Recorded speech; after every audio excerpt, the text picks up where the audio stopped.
The focus of today's talk is the Bob Lutz GM analysis relative to Tesla in terms of a checkup of where Tesla and GM was supposed to be by this time. This is Greg for Teslafaninsight. Thanks once again for joining us. If this is your first time, welcome. If you're a repeat visitor, welcome back. We also want to thank our Patreon supporters. Your support makes all the difference in the world and is greatly appreciated as we're entering one of the most critical periods for Tesla's numbers and stock. Great time to join us with concepts to help you invest and trade better. So today is, we also want to remind you this is a copyrighted broadcast. Any use of the material here is prohibited, and we'd appreciate you keep to your channel. We'll do the same. So we're at an interesting point in sort of the life cycle of Tesla as well as the auto business. The reason is that we're going to go, in theory, from Tesla being what would be 1 million vehicles for this year and jump into possibly 2, maybe 3 million vehicles next year. And we wanted to generally look at, well, kind of what's going on in terms of where we're supposed to be now relative to the analysis of GM Bob Lutz versus the reality of what's going on with Tesla. So there are all these data points that are spinning off on what's going on in the rivalry between the two companies. A couple of quick ones that come to mind are, number one, GM just announced its Cadillac SUV to be sold in China, arriving middle of 2022.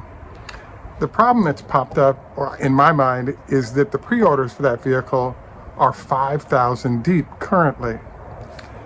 This is a bit of a surprise for me and probably a lot of other folks because, you know, GM was supposed to be a formidable competitor with products that are heavily in demand, consistent with its market penetration on the ICE side of the world. And what we're finding then is that they're big, but they're not the big dog on the block when it comes to competition with Tesla. So a couple of points that come to mind is, number one, the 5,000 units.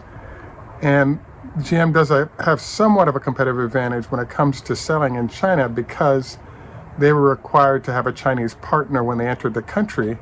So therefore, their marketing efforts, given current sales facility and the relationship with their current Chinese partner, facilitates prosperity in China in theory.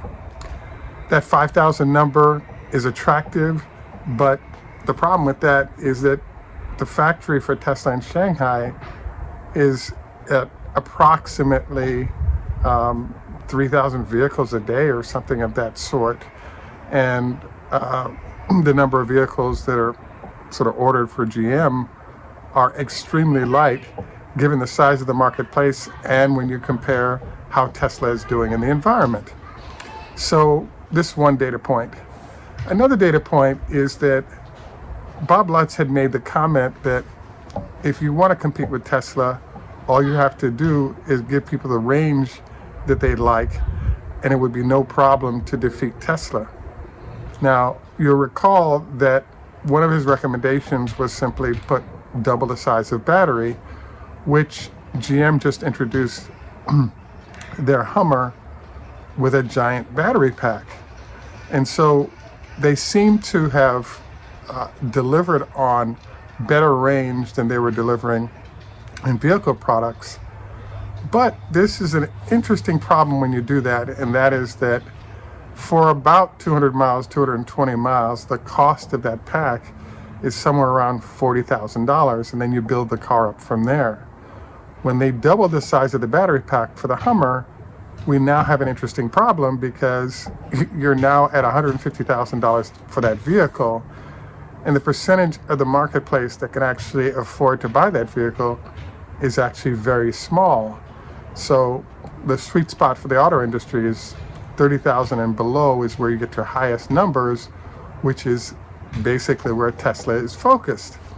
So I would have to say I was a little bit surprised by GM chasing these higher price points, because in my mind, all they had to do was take the current sort of structure of the Chevy Bolt and actually transport all of those elements into the Cadillac vehicle. So you just have a nicer space, if you will, for this to actually work.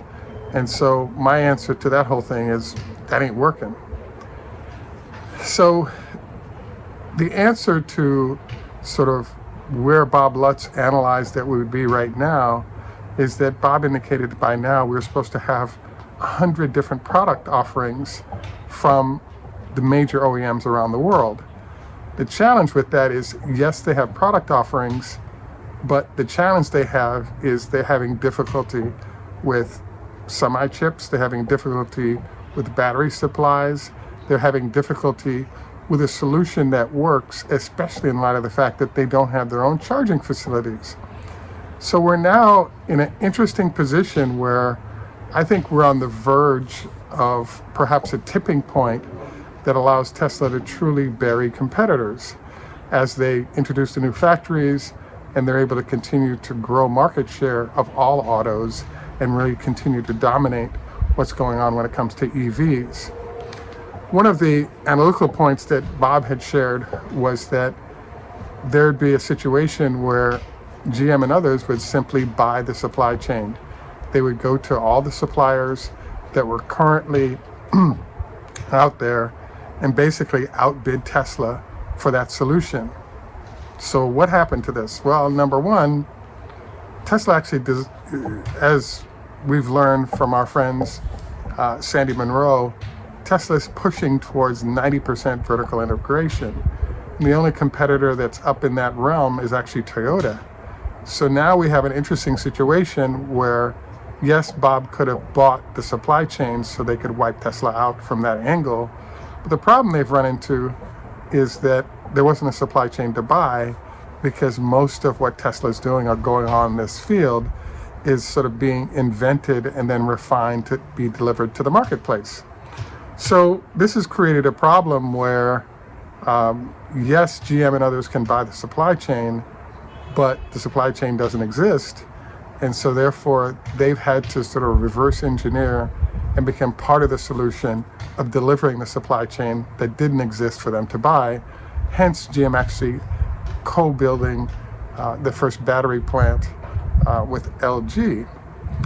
So the other problem that I see going on right now is sort of Tesla's innovation cycle. So Elon has had a focused effort over the last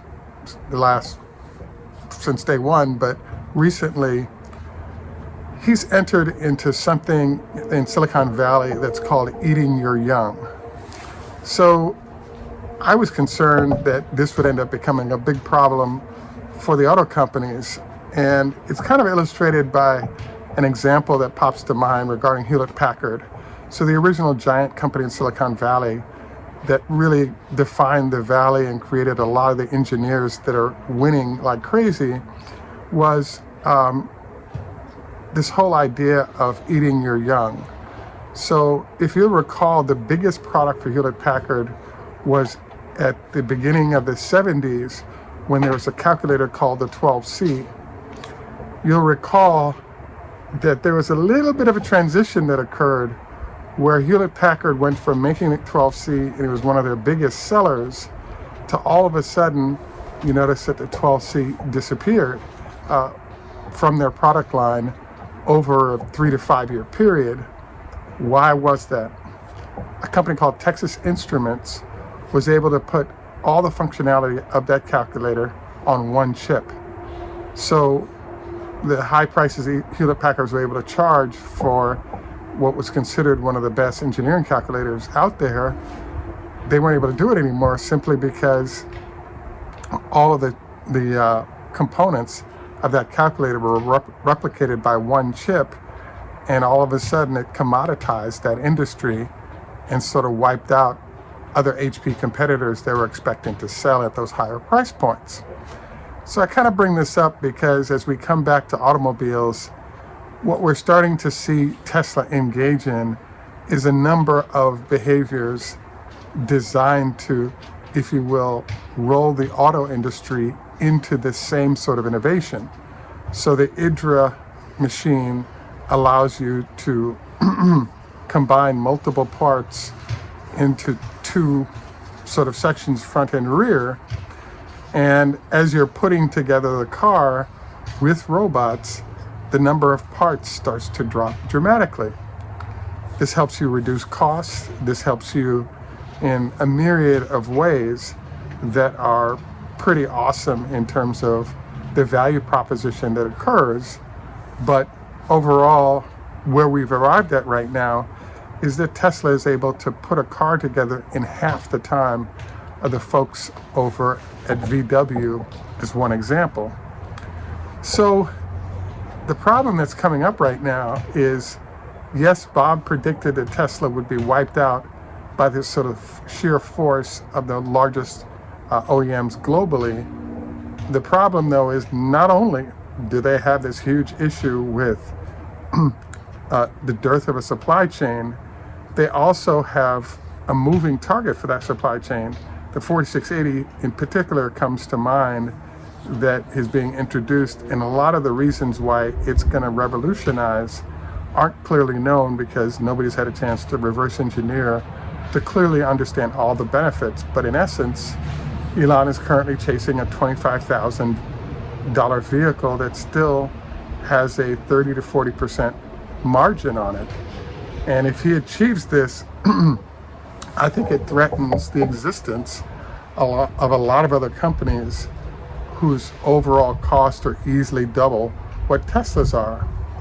So my Bob Lutz checkup for today, Christmas Day, and by the way, we wish you a happy holiday, you and your family happy holidays, both this one and the next one. So the overall assessment is Tesla's market share is severe. Customers recognize the value proposition, and there's a 1 to 2 year backlog on all the products that Tesla has to sell. We also have, Elon on a tear in terms of continuing to innovate and forcing the industry to chase that innovation as well. So where it puts us right now is Tesla's innovations anticipatorily are putting a lot of folks in jeopardy because they're going to have to deal with those innovations as they come to market with products. So when you add up where we should be relative to the Bob Lutz analysis, where we really are currently is we're in this zone where Tesla has nothing to sell, they're backlogged heavily, they're established as the key dominant player in the industry, and they're still chasing innovations that provide customer solutions and value that sort of are sending competitors into a head-spinning mode. The one last sort of element that I thought was interesting about the Bob Lutz analysis was that there is a process where the auto industry has gone to 25% vertical integration over the last 50 years, with Toyota being the only notable exception. As Tesla has entered, there's a begging question of, will Elon have to roll towards how things are done by the current auto industry, or will they have to roll towards his process? The answer to that is that we're seeing GM now building its own battery plant, as are other OEMs, which I believe is one of the reasons why the large number of competitive products have not been presented yet. The other issue, though, is that one of the things noted by one of the Tesla sort of main founding engineers is that Tesla is changing its vehicles about 30% every quarter. So the skin or the outside body might look similar, but the internals of the vehicle keep changing. And this, again, is a problem from competitors because as you're trying to match the Tesla innovations, that pace of innovation is brutal. Particularly brutal when you have to work with outside suppliers versus having an intern facility for refinement and development of innovations and then implementations of them. So I would not be surprised, therefore, to see more vertical integration being forced on the entire industry, because there's no way with outside suppliers that the pace that Tesla is setting can be matched by competitors until we reach a certain sort of steady state of point. The one sort of fly in the ointment or question mark that's sitting out there is what happens when a number of the entities delivering solid state batteries and their innovations kind of get to scale. And I actually believe this is an issue. Tesla's doing research in the area and has not delivered a solution yet. But what's starting to happen is that with level 3 chargers and other techniques, Tesla has begun to erode the competitive advantage that solid state represents. And once it arrives, I think it's entirely possible that the incremental advantage of solid state will be so small that with Tesla maintaining a cost competitive advantage, it will sort of destroy what was thought to be one of the main Achilles heels potentially that Tesla has. So the answer today is that we haven't seen a lot of Bob Lutz from CNBC recently, because he went from having very, very negative how they're going to lose out analysis to a situation now where we have this congratulatory from Bob Lutz. He's also talking about the fact that we're now starting to see a growing number of Teslas sold in Europe, where GM and others have been retreating from the European market because they weren't delivering innovative products that customers wanted to see. So the answer to our Bob Lutz checkup currently is Tesla's winning on all cylinders, and the setup for the future based on their technological advantages may, and I believe will, end up with scale level production for Tesla at low enough prices that it actually forces many competitors out of business. So kudos to our friends at Tesla and the efforts to continue to innovate. And we look forward to keeping you up to date with this, particularly as we see the new factories delivering huge numbers to meet this new customer demand. So we want to thank you for joining us today. Reminder, we do have some SpaceX shares if there's interest.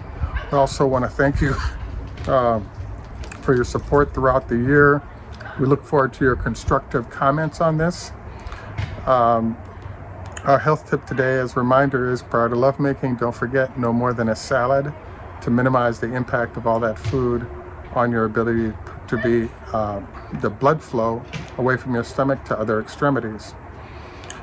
Any rate, this is Greg for Teslafaninsight. Tschüss, German, au revoir, French, Lehitro, Hebrew, Choda Hafiz, Farsi, Zdravstvuyte, Russian, Ni hao ma, Chinese, Konbanwa, Japanese, Heido, our friends in Swedish, Arrivederci, Italian,